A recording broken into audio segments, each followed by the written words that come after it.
About 9 months from now, Giselle Brady is going to have a baby, but it's not going to be Tom's. Deep penetration. Super Bowl 52 is 3 days away, and I can't wait. James Worthington is here. I am Adrian Fedque. This is your Super Bowl 52 preview.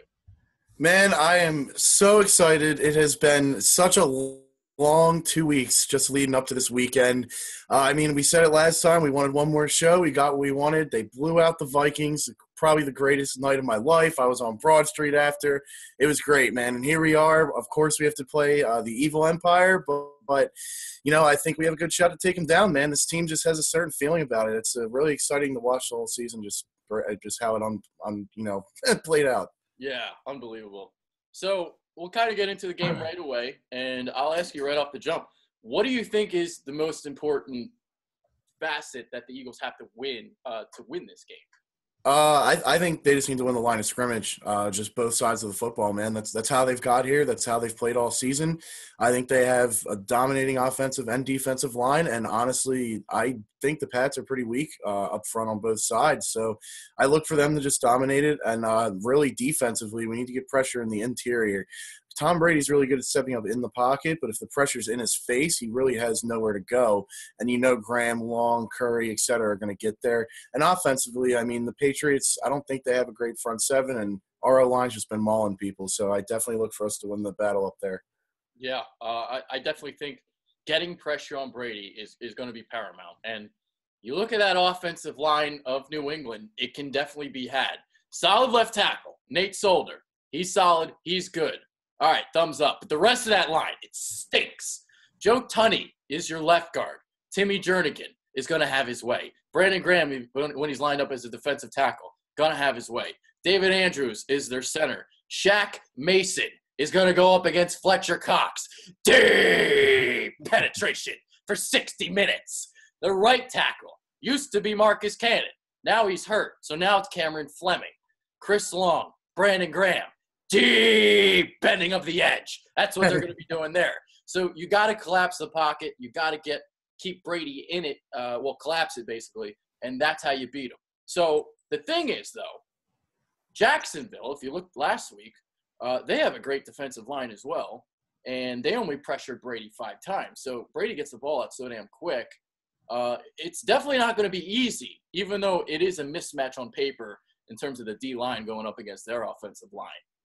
Yeah, that Bill Belichick and Josh McDaniels and Brady, and they're going to have a good scheme. They can see what the Giants did to us this year with the quick, 3-step drop, get the ball out in 2 seconds, and we don't like to play press man according to Jim Schwartz. So, and even if you are playing press man, they have those little pick routes they do where they can. The Patriots they're an offensive machine. That's why I say the pressure needs to come from Jernigan, Cox, Bo Allen. Needs to come in the middle, because if you get the pressure in his face, he might not even be able to get the ball out. If it's coming from the edge, he can just step up and get rid of the ball quickly. Yeah. And it's definitely a concern of mine if they come out and do that. I really hope we're going to have something figured out and anticipate that they're going to do that, because that's the teams that have had the offensive success against us have done those little just short, quick slant routes, the 3-step drop and get the ball out. That's how you negate a great defensive line. So I definitely think New England's going to be doing it. Yeah, and I'm curious to see what Jim Schwartz is going to do, because they do like to play a lot of off coverage. And the key to beating New England is actually to play that press man coverage, because if they're going to be getting the ball out really quick, you want to disrupt the timing between the quarterback and wide receiver. And to do that, you play press man. But I don't know how much of that we're going to see. The other thing is going to be Rob Gronkowski. How the hell are they going to cover him? I have no freaking idea, but they're going to try. That's pretty much all you can do with Gronk, right? He might just have to get his, and if we can, basically limit everybody else, we might be in good shape. Hey, Gronk's an absolute freak. Obviously, we all knew he was going to play. He got cleared today. I think we'll see Jenkins on him to start the game, and Jenkins has enough heart to do a decent job. But Gronk's just 6'6", like 250. Yeah. The guy's a freak, so it's impossible to totally negate him. I think I'd like to see us try to be a little physical with every player on their team, just in the beginning of the game, just get in their face, hit them, let them know this ain't going to be no easy game, because that's the MO of our defense, man. They're physical, they're tough, and they play really disciplined. So, I mean, it really comes down to just limiting Gronk inside the red zone, which is really hard to do.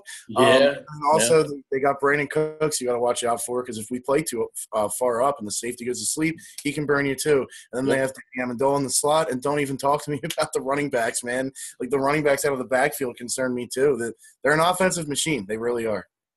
Yeah, they got a lot of weapons, just like the Eagles do. So the key to beating Brady is what the Eagles pretty much do, except for the off coverage. You do have to play press man. But you don't want to blitz. You don't want to play zone, because he'll pick it apart either way. He gets the ball too quick for the blitz. And zone coverage, he just reads it, and he's just going to kill it. So that's what he does. The two best game plans that I've seen against Brady, we obviously talked a lot about the Giants from 2007, 2011, how they have the great defensive line. You put Justin Tuck in there as a defensive tackle. I've talked about that a lot. The other game plan that I really loved, 2010, when the Jets beat them. So the Jets, they basically rushed with 3 and dropped back 8. And they did this consistently. They actually activated 11 defensive backs for that game. So that just shows what their game plan was. Basically trying to confuse Brady with a lot of different looks and coverage. And obviously they did a phenomenal job, pulled off the shocker there in the divisional round before the Jets lost to, I believe it was the Colts in the AFC Championship game. So those are the two games that stand out. I don't know if the Eagles can do any of the stuff that the Jets did. But definitely the Giants, 2007, 2011, I'm sure they've been looking at that tape. Yeah, definitely. I mean, we're built a lot like that team, so I do expect us to try that in the beginning. The thing with me that, even if we have some success in the first half, our coaching staff needs to anticipate the Patriots' adjustments, because the Patriots almost played 2 games. They played the first half and the second half, and you saw against Jacksonville, they came out and they won, and Jacksonville didn't keep their foot down on the pedal. So, I mean, even if we come out, we have some success with, say, what the Giants did, the Patriots, I'm sure, are going to be expecting us to do that, and they might even be ready for it in the first half. I mean, it's just going to be a major chess chess match between Peterson and Schwartz and Belichick, McDaniels, and Patricia. So this game's just crazy, man. Like, the Patriots are a huge nightmare. Like, I really didn't want them, but I mean, I hope we can beat them. I think we can, but it's just, I'm trying to think about ways where we can easily win this game, where, like, the other games we talked about with Atlanta, we knew what we had to do. With Minnesota, we knew what we had to do. And every time, even if we say, get pressure on him, he could get the ball out quick. If you drop back, he's going to pick you apart. It's just, it's crazy to think about, man.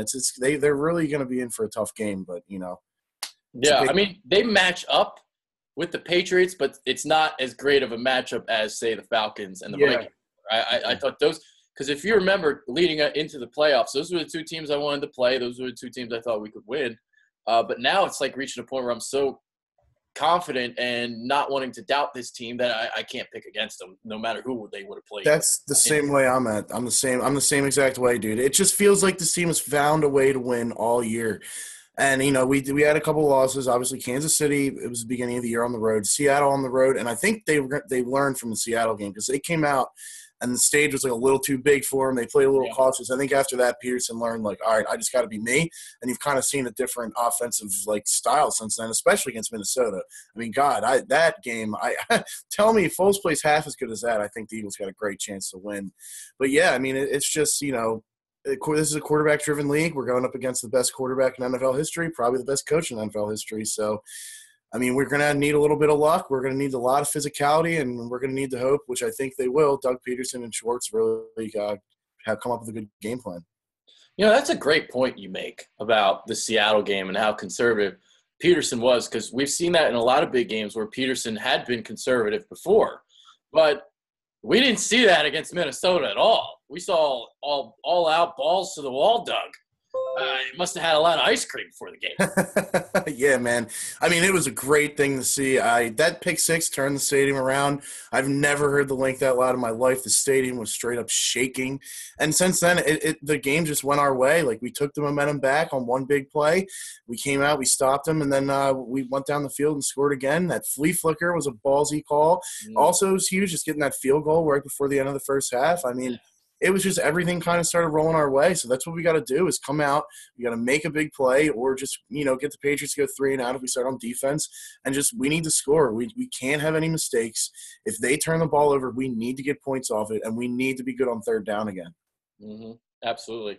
Another thing that does concern me, we'll get to the offensive side of the ball right after this point. So you talked about the running backs, and this is something that not a lot of people are thinking about right now, but this is actually been an area of concern for the Eagles basically the last, 2 months since Jordan Hicks went down.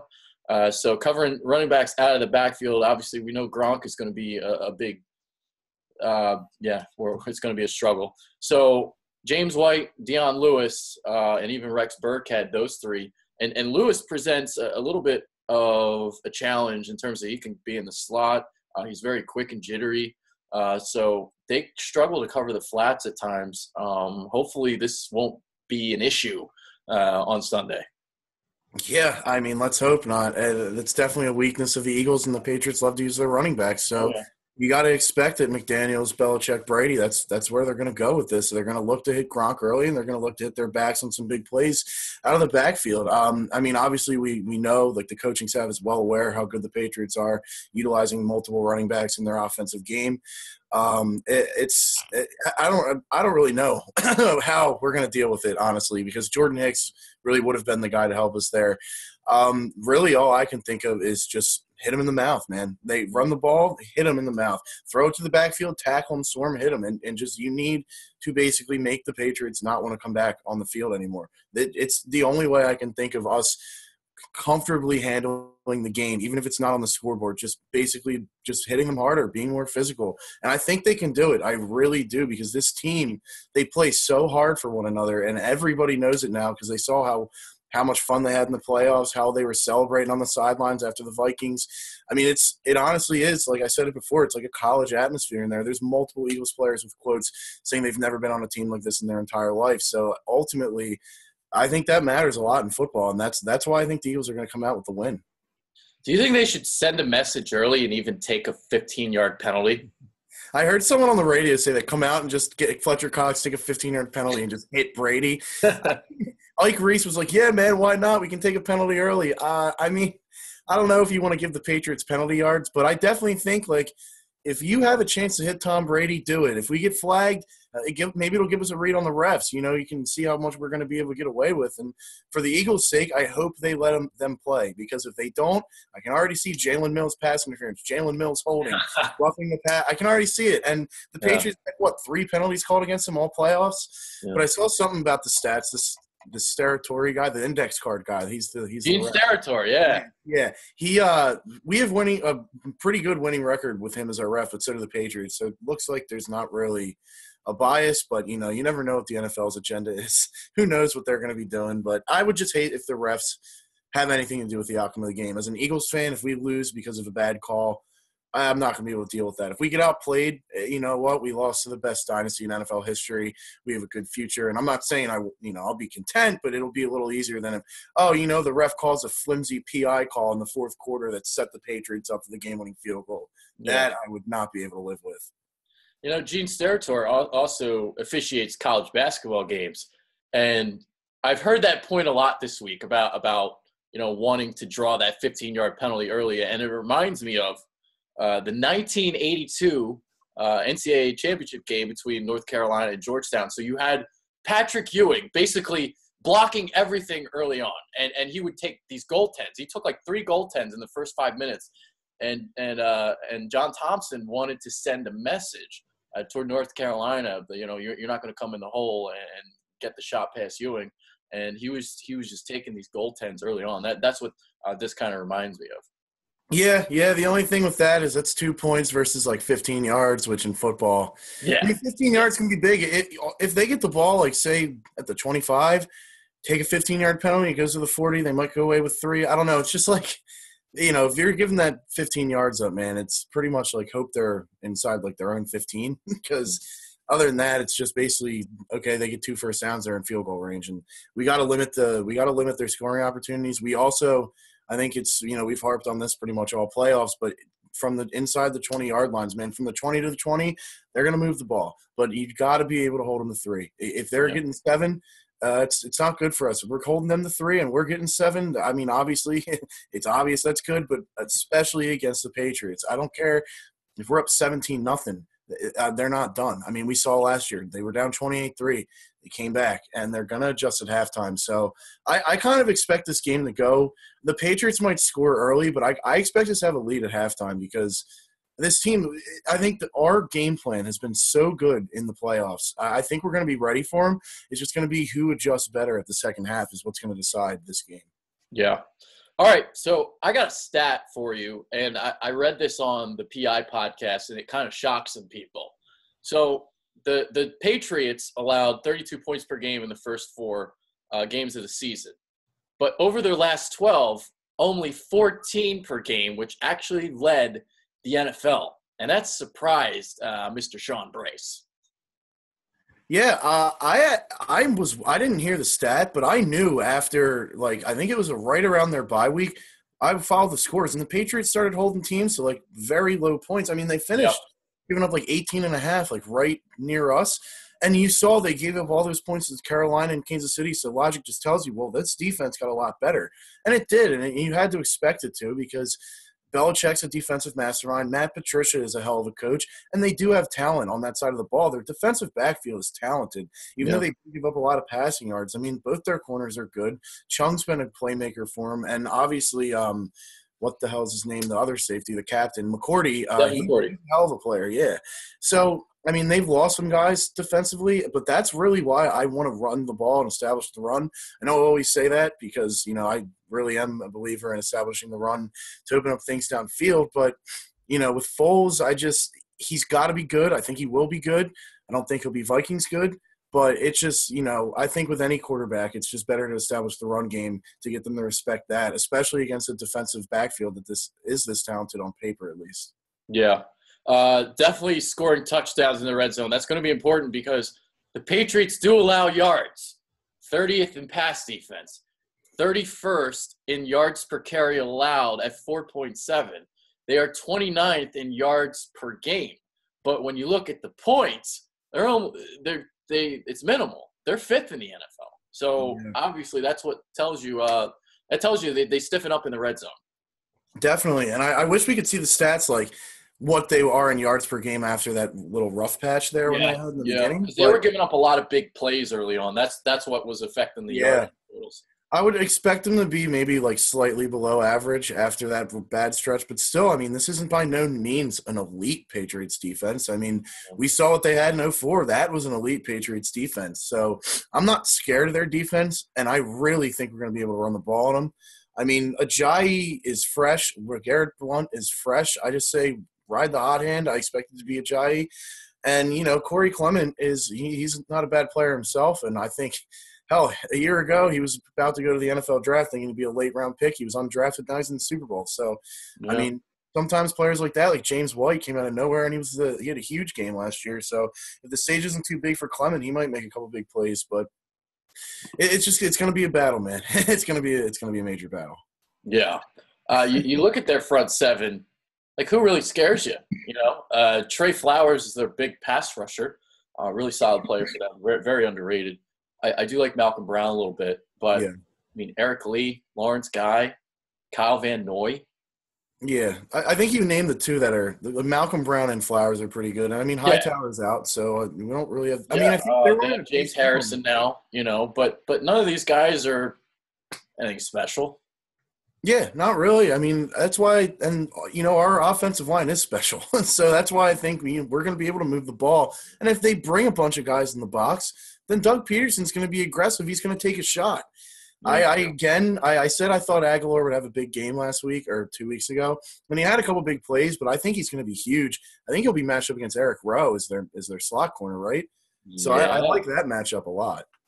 Yeah, I was talking about that as well, man. I think that's a big mismatch in favor of the Eagles because Rowe is a guy that's more of an outside corner, and he's a press guy. He's a physical guy. But you don't think a physical press guy is playing inside. Inside, you got to be quick and shifty. He's very stiff-hipped. So you look at Nelson Aguilar, I think he could have a field day. So I'm looking at, some crossing routes, some even some the slot fades that they like to run. So I think he had a big game, and he is a sleeper MVP candidate. Yeah, dude, definitely. I was looking at MVP odds. I was like, I kind of like Nelson Aguilar right there. It's not a bad bet. For sure. I completely agree with you. And it's funny that they do play Rowe inside like that. I mean, I guess obviously the other two corners are a lot better. Yeah, they just don't have a lot of depth at corner. Yeah, you think about a slot corner, like just look at ours, Patrick Robinson. That's exactly how you got to be. You got to be shifty. You got to be quick. You got to be like glue on the guy's hip. Robinson's done a great job. But, I think Nelson Aguilar's going to have a big game. I think they're going to get him involved early, too, to get his confidence going.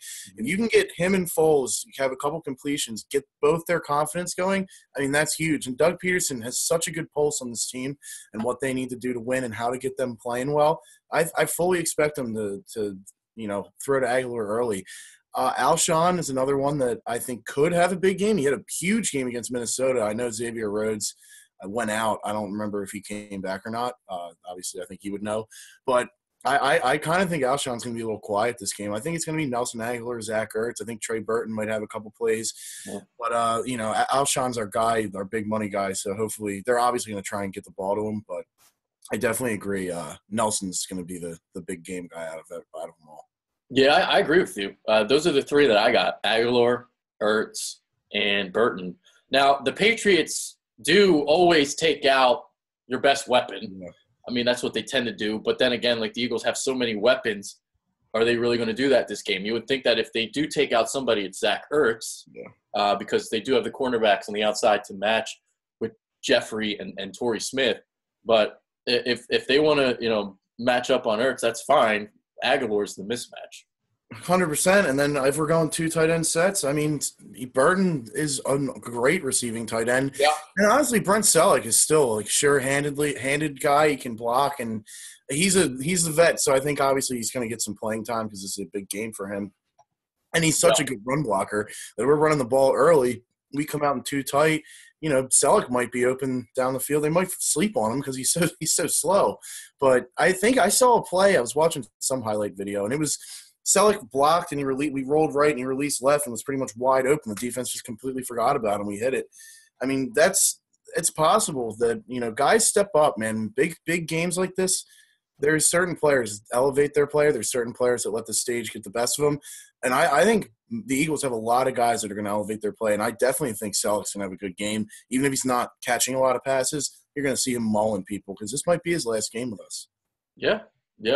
The screen game, I think, is going to be important as well. You can definitely work that against New England. That's something that the Jaguars did a lot of, working in Corey Grant, doing that. So screen game, Jay Ajayi, Corey Clement, work that on the boundaries too. Yeah, I mean, they've run a little bit more screens since Wentz went down, if I'm not mistaken. So I definitely think, given how athletic our offensive line is, that screens would be great to use in this game, but they got to be timely, of course. And they can open up. They can lead to huge plays. I mean, that's something where you could see Clement or Ajayi have a huge, game-changing play, especially Kelsey out there, Wisniewski out there blocking people. I mean, I love seeing those guys in space. And I fully expect this offensive line to dominate. And I think that's the people picking the Eagles. That's why. I think people are really underestimating the O-line because we lost Peters.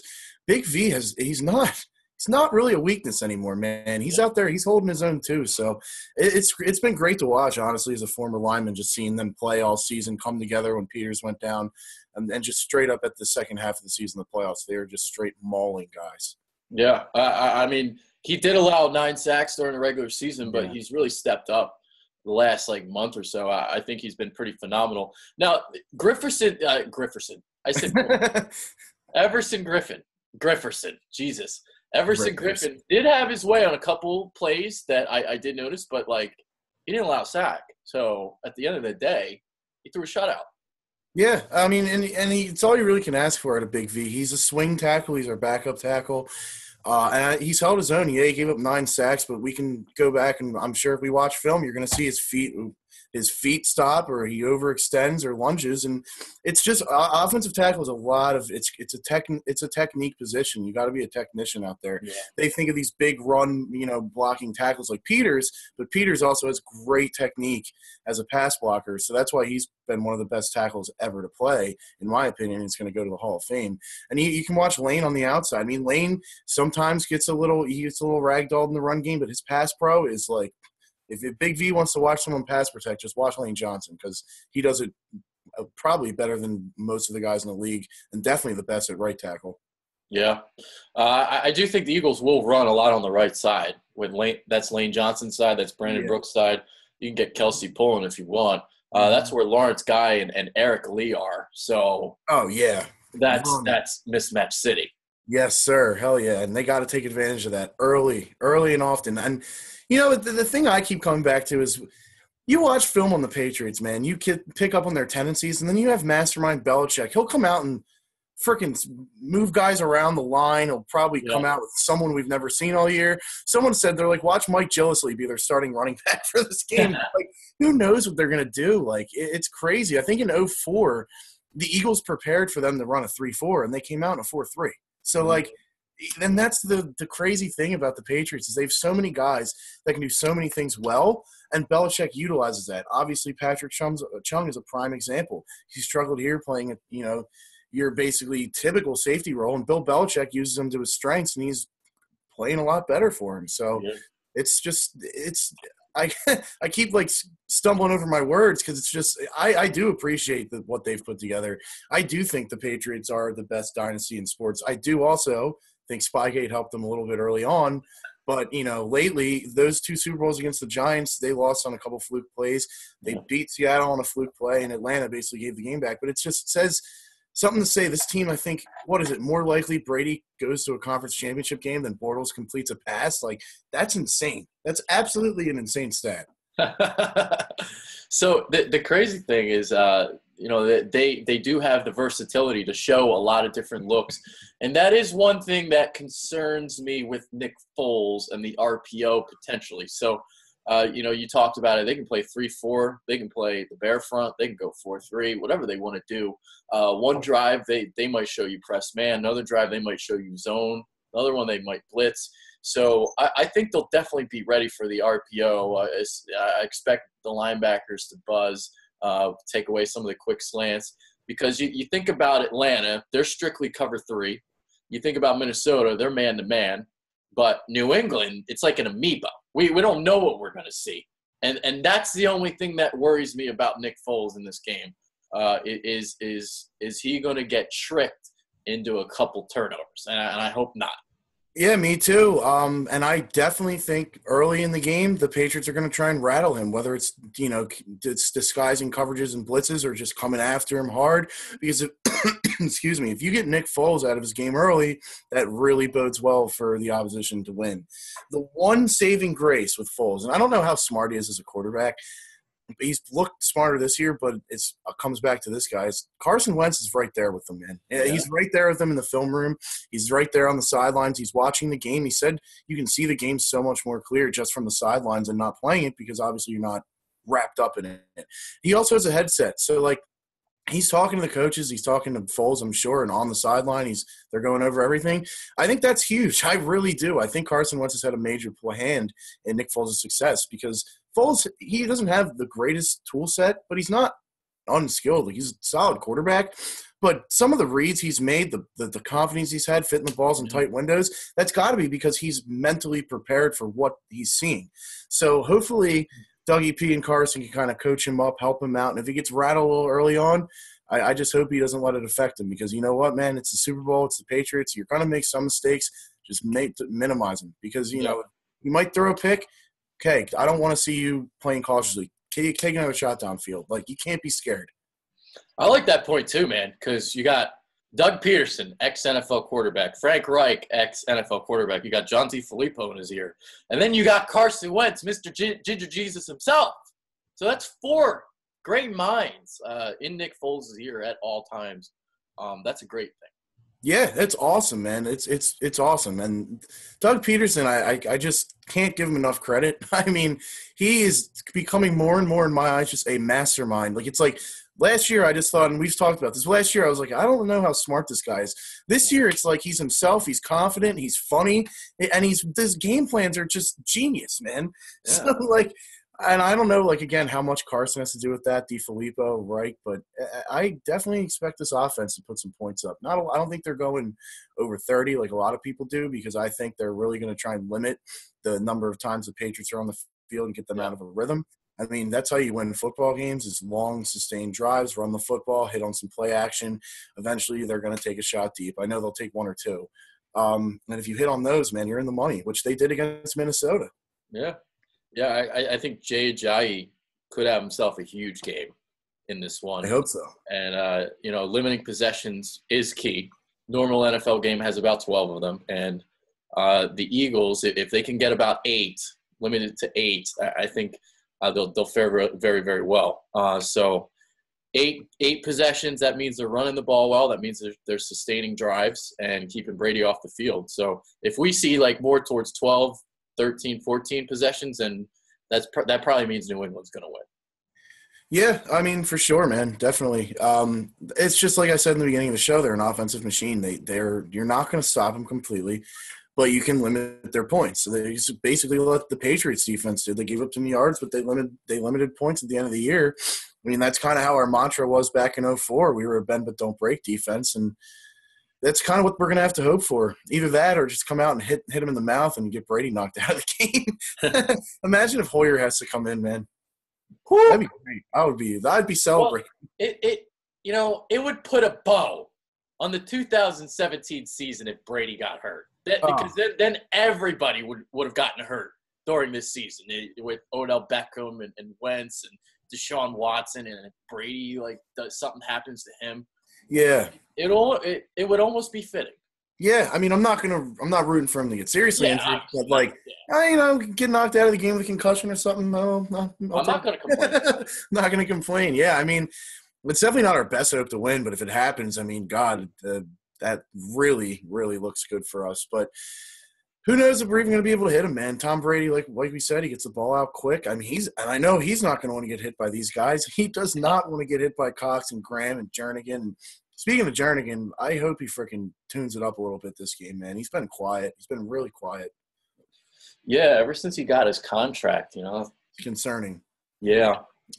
Sometimes that happens with guys. They get paid and you see a dip in their play. Yeah, I mean, I think the motor was a bit of a concern with him, wasn't it? Like his basically just effort, his max effort every play wasn't really there. I mean, if he's not giving max effort, screw it. Bo Allen, put him in the game. Because Bo Allen gives a max effort guy. If he wasn't, he wouldn't be in the league. Dude, Bo Allen at one point in the NFC Championship game got matched up against Stephon Diggs on a crossing route. Yeah. And he limited him to 2 yards. It was amazing. I saw that. It was I saw him. Someone tweeted that and he responded just with #athlete. I was like, dude, yeah, he's all, and I think he's from Minnesota, Bo Allen. So because he did go to school in Wisconsin, so he is near that area. Yeah, and I saw something. It's like a homecoming for him. So I mean, look for him. He's been getting equal snaps with Jernigan for the most part. So I mean, we'll see. I think they're gonna just have to ride the hot hand at a lot of positions. Whichever player is making bigger plays, it's not about keeping them fresh anymore. all bets are off, man. Just send everybody out there because I'm so excited for this game, dude. I'm so excited. The Eagles said it perfectly on their Twitter. One game is all we got. One game is all we need. Yes, dude. The hype video was great. And they picked Dreams and Nightmares as their coming out song. So that's going to be fun to watch, dude, when they come out of the tunnel. It was crazy. Like I don't know if you caught any of Media Night, but I watched all of it with the Eagles and the Patriots, and I really liked the way the Eagles conducted themselves. The Patriots were the typical Patriots thing, and honestly, I thought Brady came off really full of himself. The way he was just staring, looked like he was staring off into the distance with this happy, content look on his face. With his stupid gloves. Yeah, Belichick's all cleaned up, doesn't look like Belichick at all. Doug Peterson comes out rocking the dad outfit, which is amazing. I mean, Brandon Graham started taking question is it's another name. Like, the Eagles were just themselves, and that's what I looked for. I didn't want them to change at all because that would mean the stages might be too big for them. But they've been loose all week.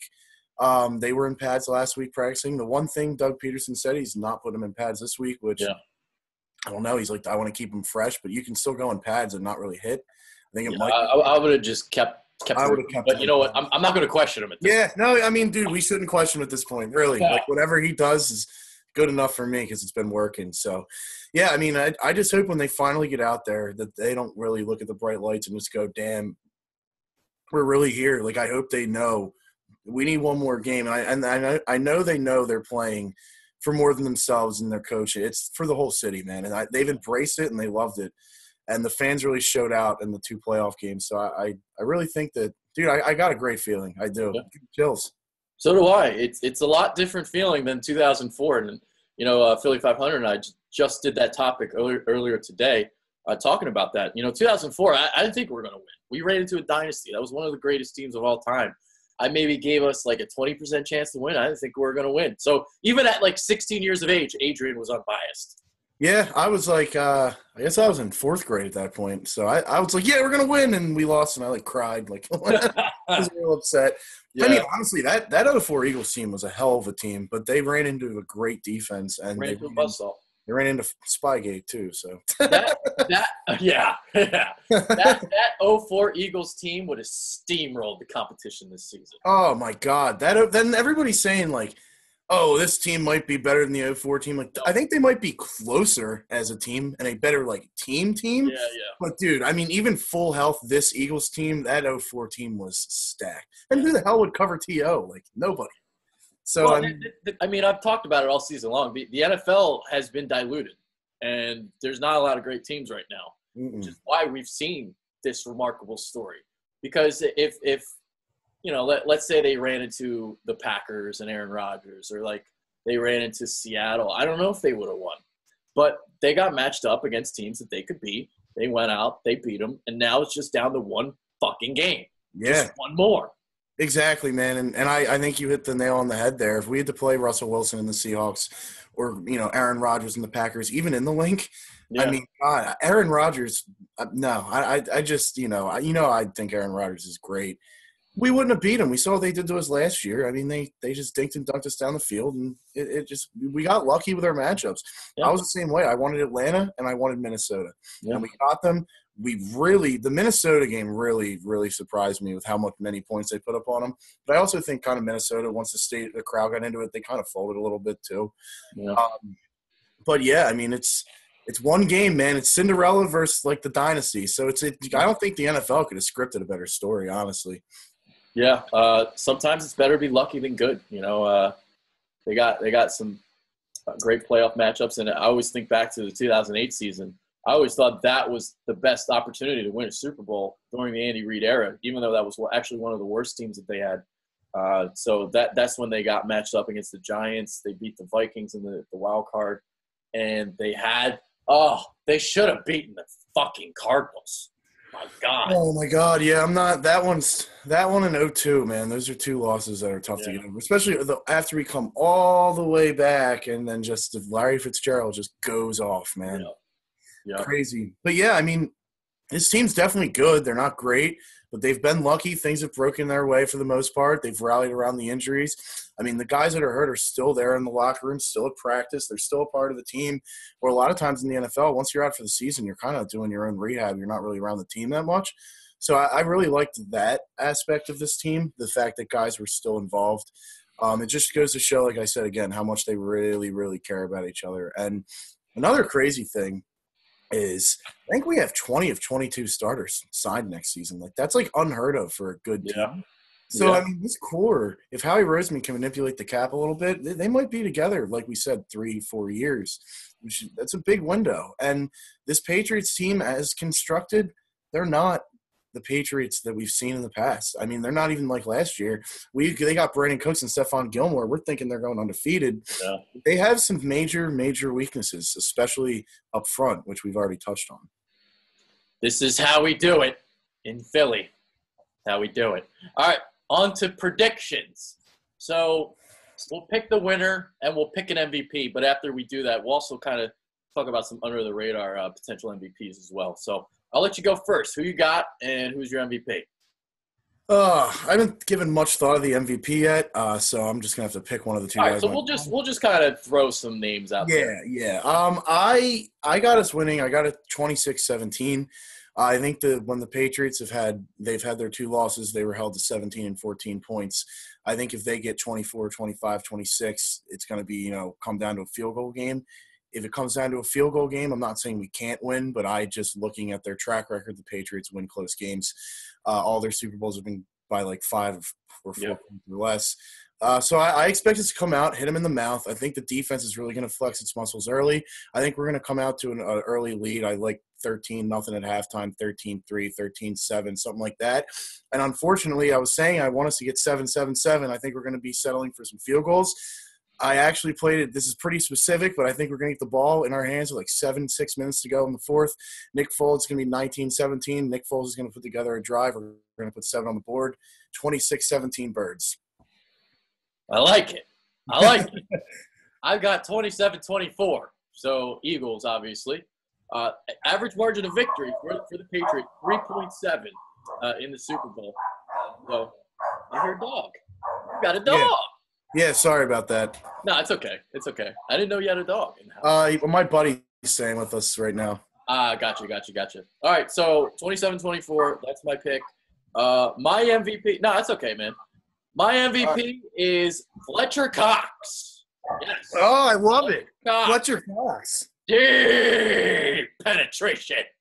Deep. Dude, if we're going to win, he has to be huge. Oh, yes, huge Cox. Yeah, I like that, dude. If he gets a couple sacks, maybe if forces a fumble or two, he could get it, especially if there's no huge offensive, standout. Obviously, if you want to toss around some names, Foles is going to be in there for the Eagles because we're both picking the Eagles, so we're not. I'm trying not to pick Foles because he's such the obvious choice. Yeah, no, I don't think Foles is going to be the MVP unless he goes out and absolutely shreds it. Then he will. But I think obviously we already talked about Ajayi. Yeah, and Ajayi's a big. I think Ajayi and Aguilar and Ertz are the three that are offensive that are most likely besides Foles. Defensively, Cox. I also could see Malcolm Jenkins making a huge play. I think Malcolm's going to have a great game. I really do. He's been such a crazy good leader for us all year. He always has made a couple head-scratching plays, but he comes back and makes big plays. He's a game changer. So I wouldn't be surprised to see a pick six either in this game. Hey, did it last time. Maybe it won't go 99 yards this time, though. Probably not, man. Probably not. And then I guess you could look at a couple other guys.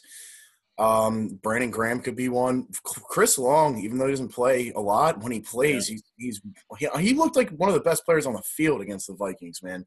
He was doing crazy good things out there. I love the Fletcher Cox pick. I really like that because if he's the MVP or if he has a game that's MVP quality, most likely the Eagles are going to win the game. Yeah, I agree. And I like the Brandon Graham pick because the matchup there against Cameron Fleming. So, I mean, that's a mismatch on paper, obviously. Aguilar, I like. You talk about that. Zach Ertz, potentially. I'd probably go Fletcher Cox. Nelson Aguilar would be my 2. And then Ajayi would be my 3.